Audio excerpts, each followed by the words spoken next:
Olá, graça e paz do nosso amado e querido Jesus Cristo. Vamos dar sequência na leitura bíblica. Esse é o vídeo de número 497, onde eu deixarei registrado aqui a leitura do capítulo 9 do livro de Esther. Penúltimo capítulo.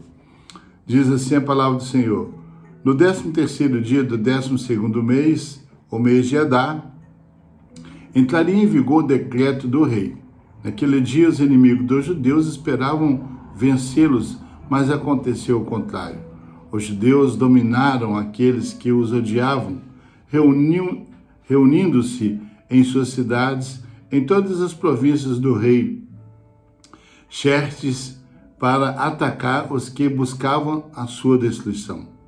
Ninguém conseguia resistir-lhes, porquanto todos os povos estavam com medo deles. E todos os nobres das províncias, os sátrapas, os governadores e os administradores do rei, apoiaram os judeus, porque o medo que tinham de Mardoqueu havia se apoderado deles. Mardoqueu era influente no palácio, sua fama espalhou-se pelas províncias e ele se tornava cada vez mais poderoso. Mardoqueu, os judeus feriram todos os seus inimigos à espada, matando-os e destruindo-os, e fizeram o que quiseram com seus inimigos.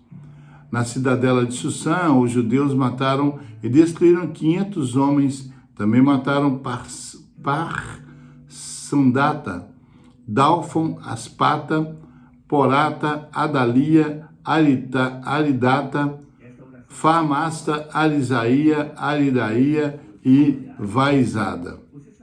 Os 10 filhos de Amã, filho de Amedata, o inimigo dos judeus, mas não se apossaram dos seus bens.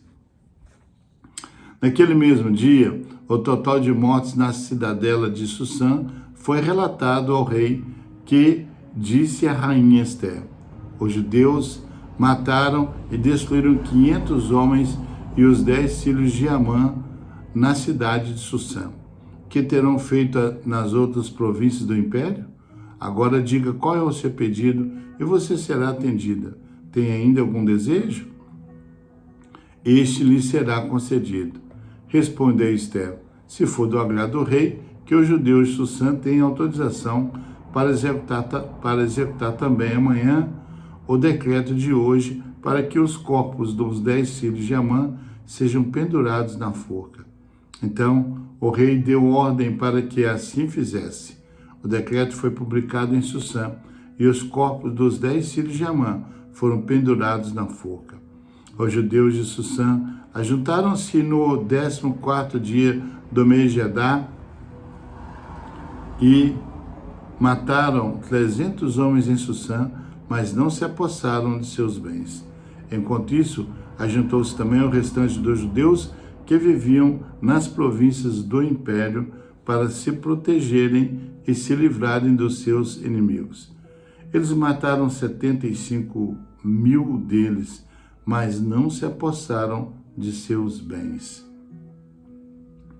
Isso aconteceu no 13º dia do mês de Adar, e no 14º dia descansaram e fizeram dessa data um dia de festa e de alegria.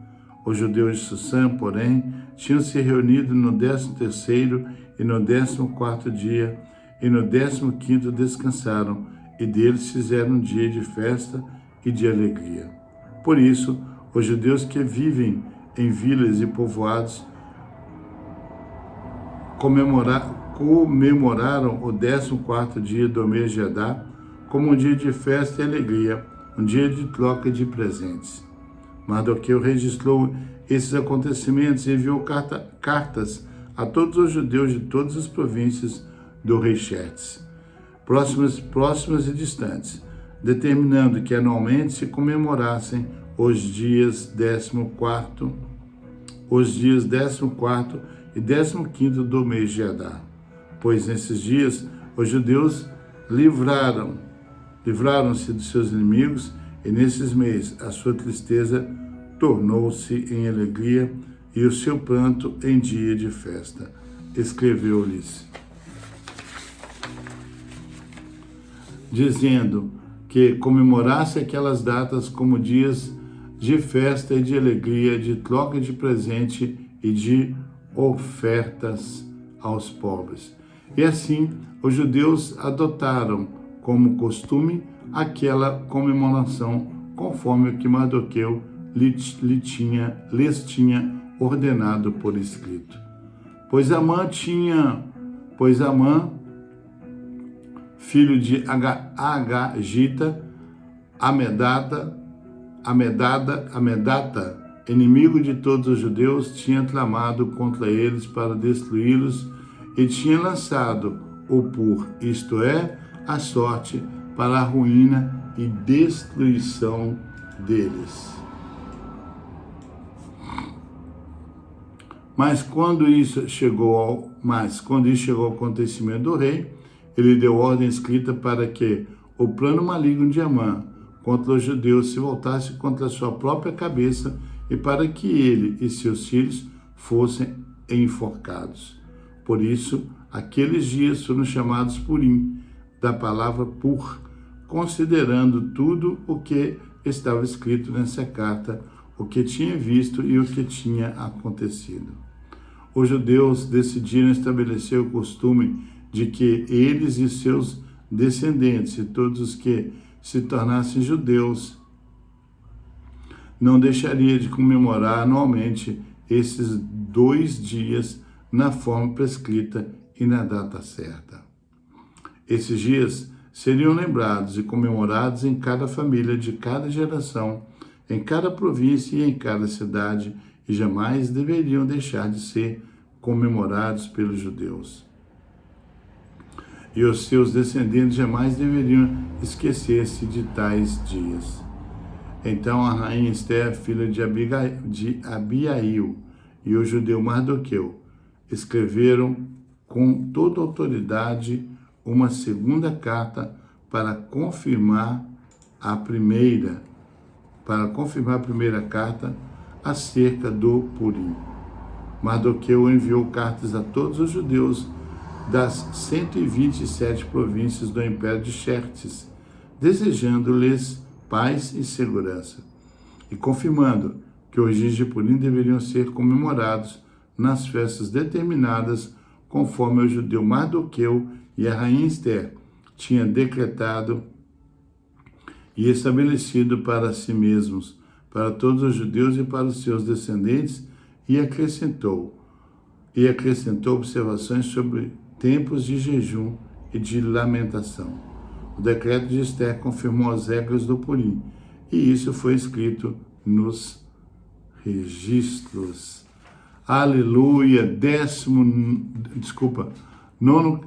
Nono capítulo do livro de Esther, que é o penúltimo capítulo, ele narra a reviravolta histórica que o povo judeu, antes condenado ao extermínio, triunfa sobre seus inimigos e institui a festa de Purim, celebrando a justiça e soberania e o livramento divino.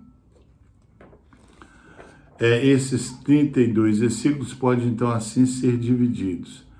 A vitória dos judeus, versículos 1 ao 11, versículo 12 a 9, a extensão em Susã, versículos 20 ao 32, a instituição da festa de Purim. Aplicabilidade desse capítulo nos nossos dias de hoje. Primeiro, legítima defesa e justiça. O texto mostra que Deus não desampara os seus em momentos de perseguição e corrobora o direito fundamental à defesa quando a vida está sob ameaça. O perigo da ganância, o fato de não pegarem os despojos, mesmo com autorização legal, ensina sobre integridade. Em conflitos, motivações puras são essenciais. Memória e gratidão. A criação de uma festa anual lembra a importância de não esquecer os livramentos de Deus. Nos dias de hoje, manter a esperança e cultivar a gratidão diante de tempestades superadas é um ato de fé e fortalecimento para as próximas gerações.